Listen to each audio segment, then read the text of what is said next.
Salut les monstres et bienvenue dans cette nouvelle vidéo. Alors aujourd'hui, on va parler du tournis. On va parler d'apprendre à slider partie 2. Et si tu viens de tomber sur cette vidéo et que tu n'as pas vu la partie 1, ça sert à rien mec. Arrête. Va voir la partie 1 qui est juste là. En attendant, générique.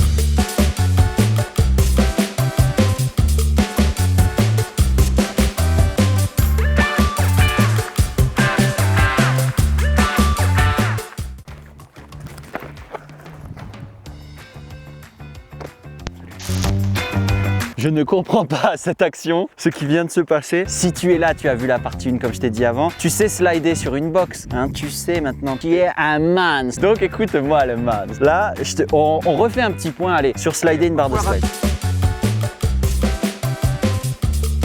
Donc regarde, hop, je te remontre une box tranquillement, c'est ce qu'on a vu la dernière fois. J'arrive, hop, je saute, j'écarte bien les jambes, pas trop quand même, pour bien répartir le poids, tu vois. Surtout bien net, bien stable, donc bien stable, les skis à plat. Tu regardes la fin de la barre de slide et te remets de face et tu réceptionnes. Point barre. Donc ça, c'est pour ce qu'on a vu dans la dernière vidéo.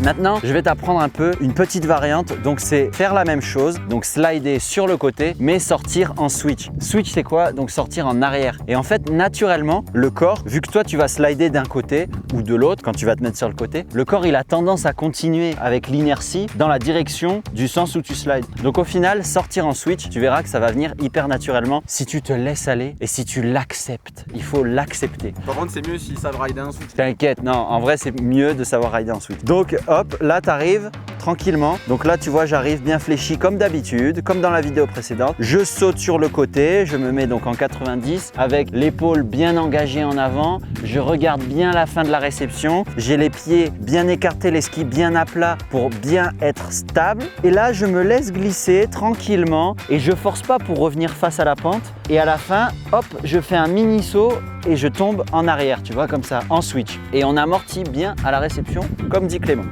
Et au final, tu verras que c'est pas si compliqué. Moi, le petit conseil, petit tips que je te propose, c'est que quand tu plaques en switch, garde le regard au-dessus de l'épaule, comme ça tu vois toujours derrière toi. Si tu plaques en switch comme ça et qu'il y a quelqu'un derrière, là, c'est la choquance.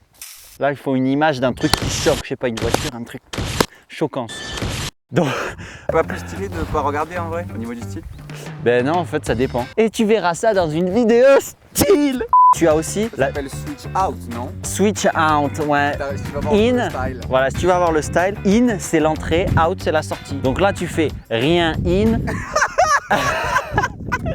No sing.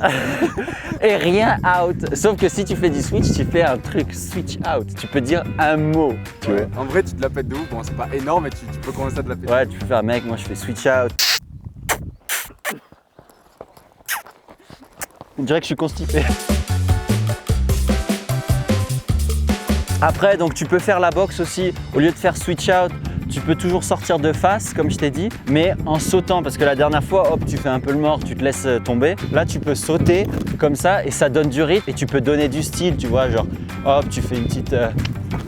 comme ça, voilà, on appelle ça un shifty. Hop, tu peux faire un petit shifty tranquille. Donc ça, c'est pour donner du rythme. Ok, c'est cool, tu fais du box. L'étape suivante, c'est apprendre à faire du rail. Et là, Clément va te mettre une musique rock and roll et là, on voit un rail de fou. Une musique rock and roll. Waouh! Donc ça, c'est le rail. Le rail, c'est l'étape au-dessus.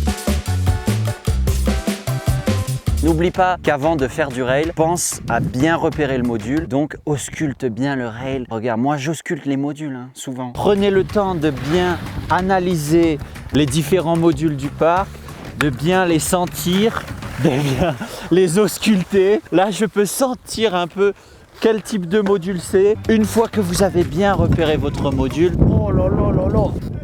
Donc si vous voulez pas que ça vous arrive, repérez bien vos modules.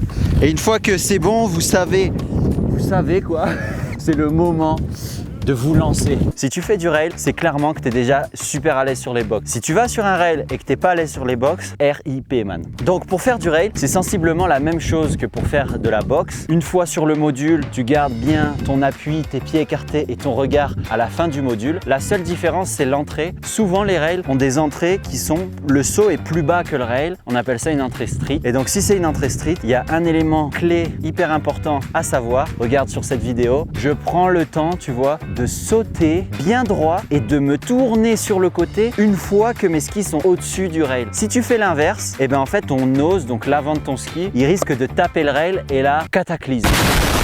Donc tu vois, hop, je laisse bien sortir l'avant des skis, je me tourne après et je slide le ski sous la plante des pieds. Hein? Le rail, pardon, sous la plante des pieds parce qu'accessoirement, si tu es trop en avant ou trop en arrière, et ben cataclysme aussi. En fait, il faut bien équilibrer ton poids. Donc là, tu vois, je slide bien au milieu du pied et hop, je sors, je pose. Voilà, donc ça, c'est pour faire du rail, tout simplement.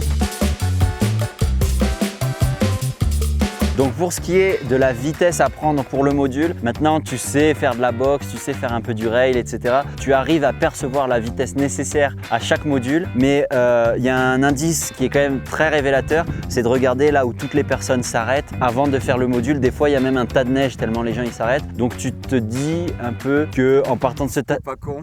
Voilà, après, hein, je pose ça là, c'est pas ma faute, tu mettras un bip pour les gros mots. Et du coup, tu pars de là, normalement tu devrais avoir la bonne vitesse. Toutefois, il faut que j'utilise un mot scientifique, toutefois, si tu as trop farté et que tu vas vite, eh ben, tu peux toujours te mettre un petit slash, un petit dérapage pour ralentir avant le module pour avoir la bonne vitesse. Il y a des variantes, tu verras, tu peux faire des figures. Là par exemple, hop, je te fais un petit frontside de set out. Donc ça c'est une figure. Tu verras, il y a plein d'autres figures à faire. Le rail, c'est hyper créatif. Il y a plein de formes de rails différentes. Des rails décalés, des rails en coude, des rails un peu penchés, des rails bleus, des rails orange, tout ce que tu veux. Donc tu pourras t'amuser. Et ça, dites-moi en commentaire si vous voulez voir une partie 3 pour apprendre à faire des figures sur les rails. Autrement les gars, je vais pas la faire si vous vous en foutez. Donc dites-moi en commentaire si vous voulez une partie 3. Le freestyle, c'est un sport aussi de kiff, c'est le plaisir. Donc si tu vas au parc, c'est pour rider à ton niveau. Te force pas à faire des choses que tu ne sais pas faire parce qu'un tel ou un tel sait les faire. On n'est pas en compétition. Peut-être que tu le sauras plus tard, mais là tu ne l'es pas. Donc tu es là pour apprendre, kiffer, fais-toi plaisir avec tes potes, tout seul, avec ta mère, avec ton chien, qui tu veux. Et c'est le kiff. Et très important, n'oublie pas aussi quand tu vas au parc, casque, dorsale, short de protection si tu veux. Mais les éléments de protection sont indispensables parce qu'en vrai quand tu débutes, tu vas te prendre des cartons et donc c'est bien d'être protégé. Voilà, c'est à peu près tout pour cette partie 2 de apprendre à slider. J'espère que cette vidéo t'aura plu, que tu auras reçu toutes les informations nécessaires à ta progression. Pourquoi Les 3 accents en une phrase. Donc voilà, n'hésite pas à mettre en commentaire, toujours pareil, si y a d'autres choses que tu veux savoir, si tu veux voir une partie 3, s'il y a des éléments que tu n'as pas compris. Attends, j'ai la goutte au nez. Bref, donc commente, abonne-toi, like cette vidéo. Merci à tous, vous êtes des monstres et on se retrouve dans une prochaine vidéo. Allez, salut, ciao!